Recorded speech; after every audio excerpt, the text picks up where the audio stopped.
Bonding molecular orbital है उनकी energy bonding molecular orbital से ज्यादा है, और आप ऐसे भी कह सकते हैं कि एटॉमिक ऑर्बिटल से ज्यादा है। इसकी पॉइंट की समझ आ गई है। नेक्स्ट पॉइंट ये है कि जब भी आप बॉन्डिंग करेंगे तो आखिर में हम इलेक्ट्रॉन फिलिंग करते हैं ना, तो जब भी आप इलेक्ट्रॉन की फिलिंग करेंगे तो the same previous principle would be applied. कौन कौन से? हंड्स रूल को फॉलो किया जाएगा, याद है ना। तब तक हम इलेक्ट्रॉन की पेयरिंग नहीं करेंगे जब तक इलेक्ट्रॉन सिंगली हम फील्ड ना करें, क्योंकि हाफ फील्ड ज्यादा स्टेबल है। और दूसरा कौन सा है? पाली एक्सक्लूजन प्रिंसिपल। इसको भी हमने ये कंसिडर करना है कि कभी भी एक ही ऑर्बिटल में ऐसे दो इलेक्ट्रॉन नहीं फिल करेंगे जिनके एग्जैक्टली क्वांटम नंबर सेम हो, एटलीस्ट एक क्वांटम नंबर डिफरेंट होना चाहिए। समझ आ रहा है कि नहीं आ रहा? तो इस बेस पे अगर हम सबसे पहले सिंपलेस्ट केस पढ़ लें, सबसे सिंपल मॉलिक्यूल पढ़ लें और उसको जरा कंसिडर करें तो वो कौन सा होगा। तो देखिए, अगर सिंपलेस्ट केस है तो सिंपलेस्ट केस में हम हाइड्रोजन मॉलिक्यूल को अब एक एग्जांपल मॉडल लेते हैं और एक्सप्लेन करते हैं कि एमओटी किस तरह से इसकी बॉन्डिंग सिचुएशन एक्सप्लेन करता है। तो आप कंसिडर कर ले H2 फॉर्मेशन। अब देखिए, हाइड्रोजन मॉलिक्यूल अगर आप एक हाइड्रोजन कंसिडर करें, उसके साथ इलेक्ट्रॉन 1 है, उसका इलेक्ट्रॉनिक कॉन्फ़िगरेशन 1 है, एटॉमिक नंबर 1 है, तो ये होगा 1s1। और जो दूसरा हाइड्रोजन है उसका भी होगा 1s1। अब देखिए, इसमें भी s ऑर्बिटल है और उसमें एक इलेक्ट्रॉन है, और ये भी s ऑर्बिटल है और इसमें एक इलेक्ट्रॉन है। समझ आ रहे? अगर इनको हम ऑर्बिटल्स की बजाय वेव कंसिडर करें कि ये भी एक वेव है और इसमें एक इलेक्ट्रॉन है, और ये दूसरे हाइड्रोजन का भी वेव है और उसका एक इलेक्ट्रॉन है, अगर ये वेव और ये वेव कंस्ट्रक्टिव ओवरलैपिंग करते हैं तो देखिए सबसे पहले क्या बनेगा? बॉन्डिंग मॉलिक्यूलर ऑर्बिटल नीचे आ जाए और उसका एम्पलीट्यूड बड़ा होगा, और देखिए वो एटॉमिक ऑर्बिटल से नीचे है तो इसकी एनर्जी कम है ना। समझ आ रहे? अच्छा, एनर्जी को एक्सप्लेन करने के लिए इधर हम एक एरो लगाएंगे और इसके नीचे लिखेंगे एनर्जी। इसको एनर्जी वेक्टर डायग्राम कहते हैं। इसका मतलब है कि बॉटम पे एनर्जी कम है और जब आप ऊपर जाते हैं एनर्जी इंक्रीजेस। तो देखिए, इन दोनों के मुकाबले में ये वाला नीचे है ना, ये एटॉमिक ऑर्बिटल है हाइड्रोजन का, और ये भी दूसरे हाइड्रोजन का एटॉमिक ऑर्बिटल है। लेकिन ये जब आपस में ओवरलैप करते हैं तो जो पहला ये वाला कंस्ट्रक्टिव ओवरलैप से बनता है उसको कहते हैं बॉन्डिंग मॉलिक्यूलर ऑर्बिटल। समझ आ रहे? और देखिए, बॉन्डिंग मॉलिक्यूलर ऑर्बिटल इस एनर्जी डायग्राम में नीचे है तो उसकी एनर्जी कम है। और देखिए, अगर डिस्ट्रक्टिव ओवरलैपिंग होगी तो इसका एम्पलीट्यूड छोटा होगा। समझ आ रहा है कि नहीं आ रहा? अब अगर इसमें हम सिंबॉलिकली रिप्रेजेंट करें कि इसमें एक इलेक्ट्रॉन है और इसमें भी एक इलेक्ट्रॉन है, तो अब हम क्या करेंगे? इलेक्ट्रॉन की फिलिंग करेंगे। तो फिलिंग के लिए कौन सा रूल अप्लाई करेंगे? हॉर्न्स रूल और पाली एक्सक्लूजन प्रिंसिपल। तो देखिए, जब आप एमओटी का डायग्राम फिल करेंगे, इधर मैं आपको एक सिंपल बात बता देता हूं। इधर इस तरह डॉटेड लाइन लगाए, पहले नीचे ऑर्बिटल्स को आपने फिल करना है, जब उससे इलेक्ट्रॉन बच जाते हैं फिर आपने ऊपर जाना होगा। पहले हम क्या करेंगे? उन ऑर्बिटल की फिलिंग करेंगे जिसकी एनर्जी कम है। तो ये कौन सा प्रिंसिपल है? ऑफ-बाफ प्रिंसिपल, याद है ना? इसको भी अब हम अप्लाई करेंगे। ये थियरी जो है इस कंसेप्ट को भी क्या करेगा? कंसिडर करेगा। अब इधर देखिए, पहले हम बॉन्डिंग वाले फिल कर रहे हैं, एंटी बॉन्डिंग वाले, तो जिसकी एनर्जी कम है तो इस एनर्जी वेक्टर डायग्राम में इसकी एनर्जी कम है तो हम सबसे पहले इसको फिल करेंगे। तो इसमें कितने इलेक्ट्रॉन आ सकते हैं? 2। तो पहला सिंगल इलेक्ट्रॉन और फिर दूसरा इलेक्ट्रॉन, ये हाइड्रोजन का मॉलिक्यूल बन गया है। समझ आ रहा है कि नहीं आ रहा? और डायग्राम में देख लें, जो एंटी बॉन्डिंग मॉलिक्यूलर ऑर्बिटल है उसकी एनर्जी ज्यादा है, एटॉमिक से भी ज्यादा है और इस बॉन्डिंग से भी ज्यादा है। पॉइंट की समझ आ गई है कि नहीं? अब देखिए, इसमें मजीद इलेक्ट्रॉन नहीं है। अगर इसमें मजीद इलेक्ट्रॉन होते तो फिर हम उसकी फिलिंग ऊपर करते हैं। इसी मॉडल को सिंपलिसिटी के लिए, इधर देखिए, सिंपलिसिटी के लिए अगर हम बॉक्स डायग्राम से कंसिडर करें तो थोड़ी सी आसानी होगी। इसमें एक इलेक्ट्रॉन और इसमें एक इलेक्ट्रॉन, ये भी 1s1 और ये भी 1s1। अगर ये दोनों कंस्ट्रक्टिव ओवरलैपिंग करते हैं, चूंकि ये एटॉमिक ऑर्बिटल है, ये भी एटॉमिक ऑर्बिटल है, जो पहला ओवरलैप होगा कंस्ट्रक्टिव होगा कौन सा बॉन्ड बनेगा? Bonding molecular orbital. और जब डिस्ट्रक्टिव होगा एंटी बॉन्डिंग मॉलिक्यूलर ऑर्बिटल। अब आपने क्या करना है? इलेक्ट्रॉन की फिलिंग। तो देखिए एनर्जी वेक्टर डायग्राम ड्रा करें। नीचे एनर्जी कम है और ऊपर एनर्जी ज्यादा है, तो सबसे पहले कम वाली एनर्जी के ऑर्बिटल को हम फिल करेंगे। तो number of electron in atomic orbital एक एक है, तो जब इसकी फिलिंग करेंगे पहला एक और फिर दूसरा, तो यही डायग्राम हम ऐसे भी रिप्रेजेंट करते हैं। बाज बुक्स में ये डायग्राम इस तरह मिलते हैं कि ये एस ऑर्बिटल कंस्ट्रक्टिव और एस ऑर्बिटल डिस्ट्रक्टिव। समझ आ रहा है कि नहीं आ रहा? तो इसमें भी एक इलेक्ट्रॉन और इसमें भी एक इलेक्ट्रॉन। अब इनकी फिलिंग करें तो कभी ऐसे कभी ऐसे या ऐसे, सारे डायग्राम वैलिड है। जो सबसे सिंपलेस्ट तरीका है वो ये है, बस ऐसे एक लाइन ड्रा करें और ऐसे एक लाइन यहाँ भी ड्रा करें। ये दोनों अगर कंस्ट्रक्टिव ओवरलैपिंग करते हैं तो बॉन्डिंग मॉलिक्यूलर ऑर्बिटल, और डिस्ट्रक्टिव करते हैं तो एंटी बॉन्डिंग। यहाँ भी एक इलेक्ट्रॉन और यहाँ भी। तो सबसे पहले बॉन्डिंग जो है इसकी ऐसे हम रिप्रेजेंट करते हैं। इसकी समझ आ गई है? तो ये जो है कुछ बेसिक्स एग्जांपल है एमओटी के। उसके बाद जो है हम step by step complex cases की तरफ जाएंगे।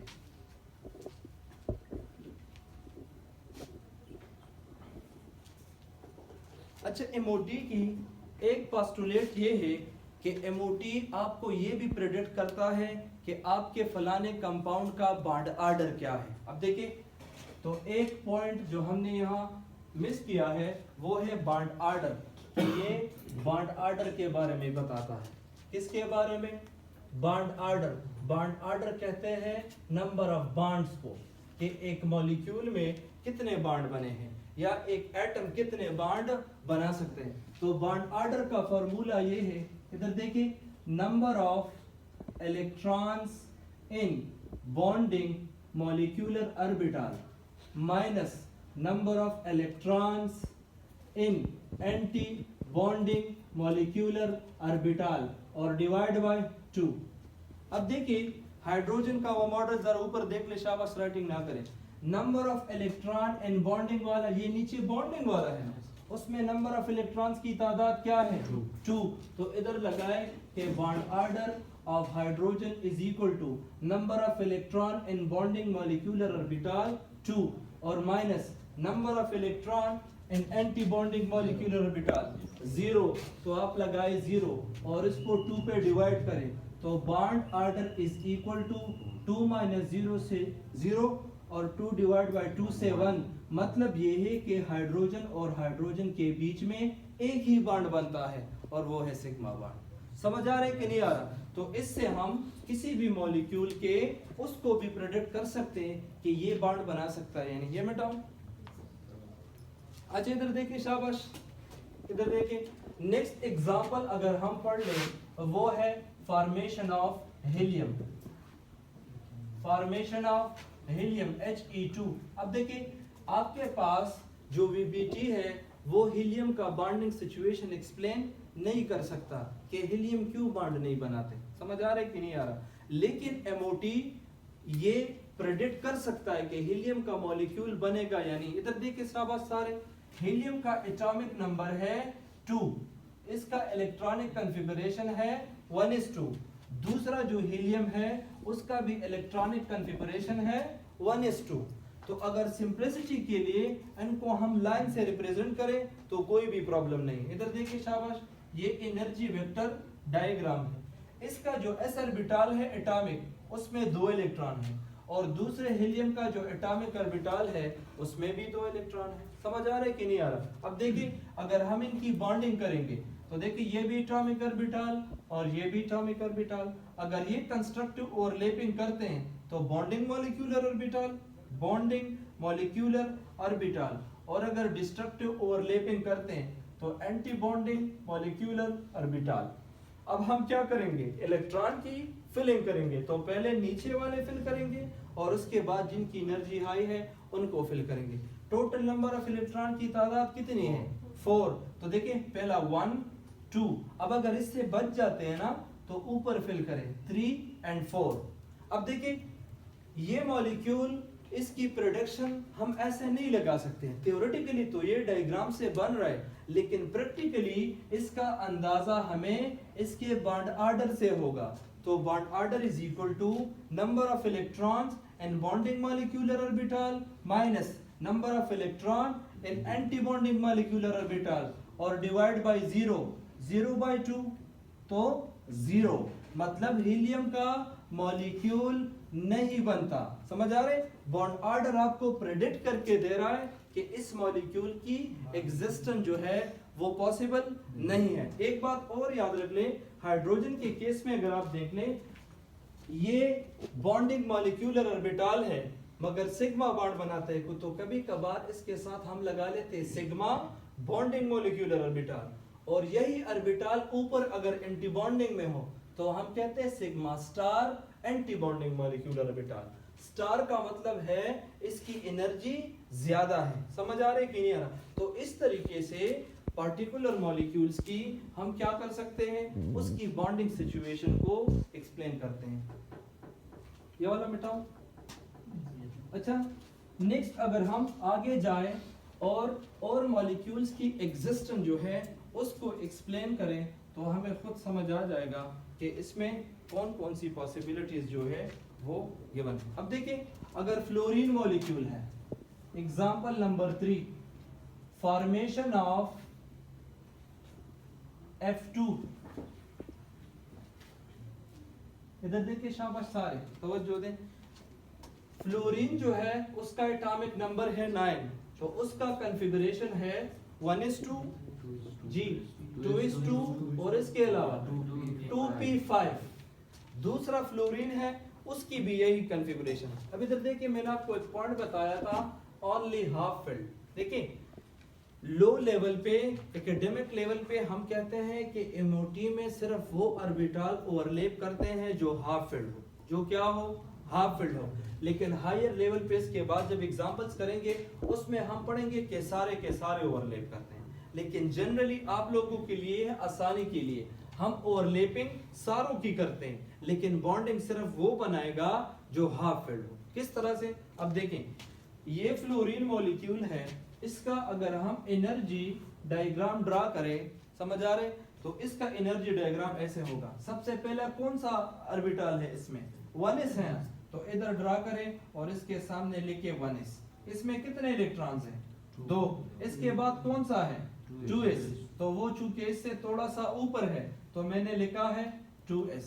अब 2s और 2p सेम शेल में है, लेकिन माइन्यूट एनर्जी डिफरेंस उनके दरमियान है ना, कंपैरेबली। तो जो p ऑर्बिटल है उसमें 3 बॉक्सेस हैं, यानी बॉक्स डायग्राम से अगर हम रिप्रेजेंट करें, और इसमें कितने इलेक्ट्रॉन हैं? 5, 1 2 3 4 एंड 5। समझ आई इस बात की?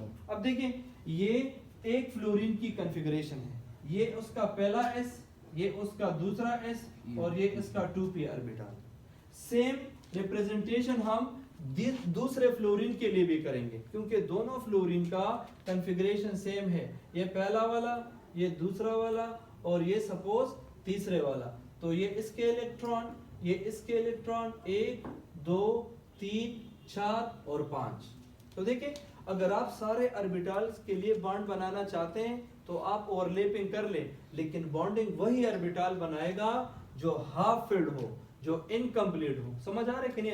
अगर थ्योरेटिकली हम इन दोनों को ओवरलैप करें तो बॉन्डिंग मॉलिक्यूलर ऑर्बिटल और उसके बाद एंटी बॉन्डिंग, अगर इन दोनों की ओवरलैप करें तो बॉन्डिंग और इसके बाद एंटी बॉन्डिंग। समझ आ रहे?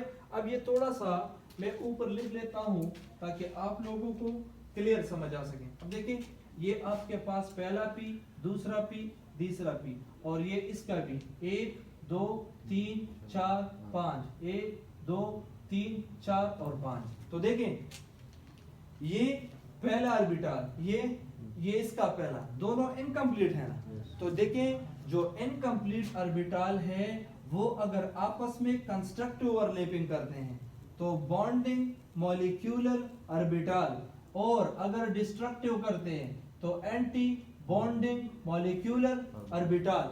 शॉर्टकट्स बाद में बताऊंगा, पहले बेसिक सीख लें। समझ आ रहे हैं? अब देखिए, py और pz है, वो ऑलरेडी फील्ड है, लेकिन एनर्जी वेक्टर डायग्राम में हम इनको वैसे ओवरलैप करते हैं कि क्या कहते हैं, देखिए ये अगर px है, समझ आ रहे हैं, और सपोज ये भी px है, तो px के साथ ओवरलैप करेगा, कौन सा बॉन्ड बनाएगा, बॉन्डिंग मॉलिक्यूलर ऑर्बिटल।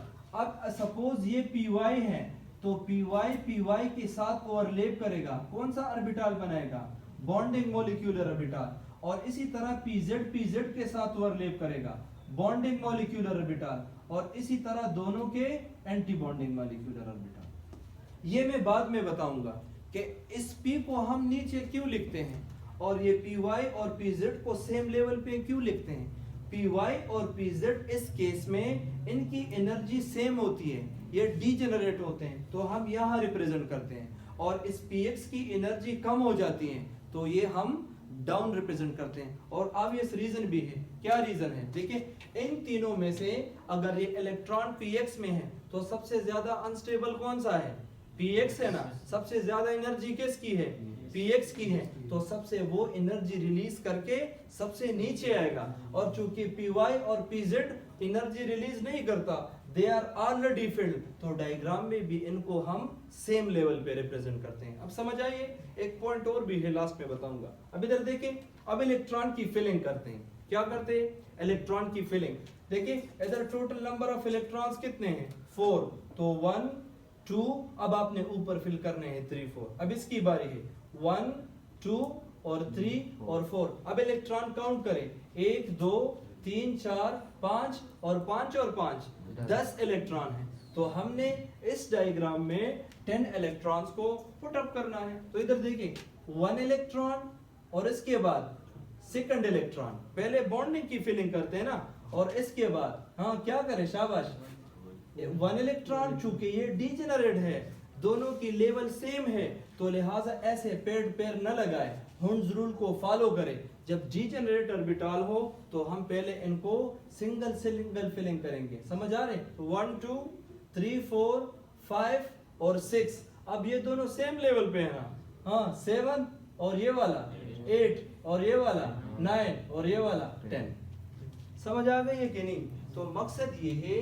कि अगर आपके पास इस p ऑर्बिटल में सबको ओवरलैप करते हैं तो ओवरलैप करें, मगर वो नीचे आएगा जो सबसे ज्यादा अनस्टेबल होगा। इस पॉइंट की समझ आई है। तो ये फ्लोरीन का जो डायग्राम है हम ऐसे बनाते हैं। अब देखिए बॉन्ड ऑर्डर निकालते हैं कि इसकी बॉन्ड ऑर्डर क्या है, तो ये आप खुद भी कर सकते हैं। Bond order is equal to, देखिए इनको छोड़े वैलेंस शेल की तरफ आ जाए, इनमें नंबर ऑफ इलेक्ट्रॉन्स की तादाद क्या है इन बॉन्डिंग ऑर्बिटल, समझा, 4 नहीं 6 है, और एंटी बॉन्डिंग में उसकी तादाद क्या है 4 और डिवाइड बाय 2, 6 से जब आप 4 निकाल दे जवाब क्या आएगा, और 2 बाय 2 1, यानी फ्लोरीन और फ्लोरीन के दरमियान सिर्फ एक ही बॉन्ड बन सकता है।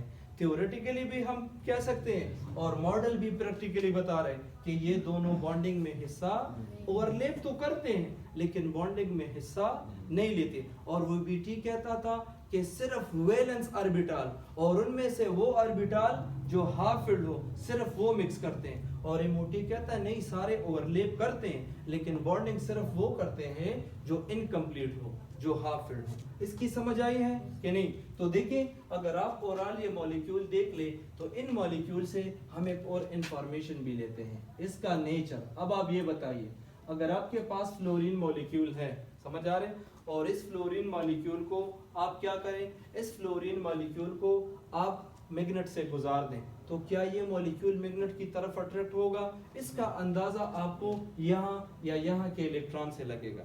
अब इधर देखिए इस मॉलिक्यूल में कोई अनपेयर्ड इलेक्ट्रॉन है, कोई सिंगल इलेक्ट्रॉन है, कोई भी सिंगल नहीं है, यहाँ पे भी पेयर है और यहाँ ये तो ऑलरेडी वैसे भी कंप्लीट है, तो लिहाजा इसमें कोई अनपेयर्ड इलेक्ट्रॉन नहीं है, तो ये जो फ्लोरीन मॉलिक्यूल है ये डायमैग्नेटिक होगा। समझ आ रहा है कि नहीं आज। तो मकसद ये है कि इन इलेक्ट्रॉन की नेचर से हम इसकी पैरामैग्नेटिक या डायमैग्नेटिक नेचर को एक्सप्लेन करते हैं जो वीबीटी में हमने एक्सप्लेन नहीं की। एनी क्वेश्चन सो फार? तो यहाँ तक ये लेक्चर काफी है।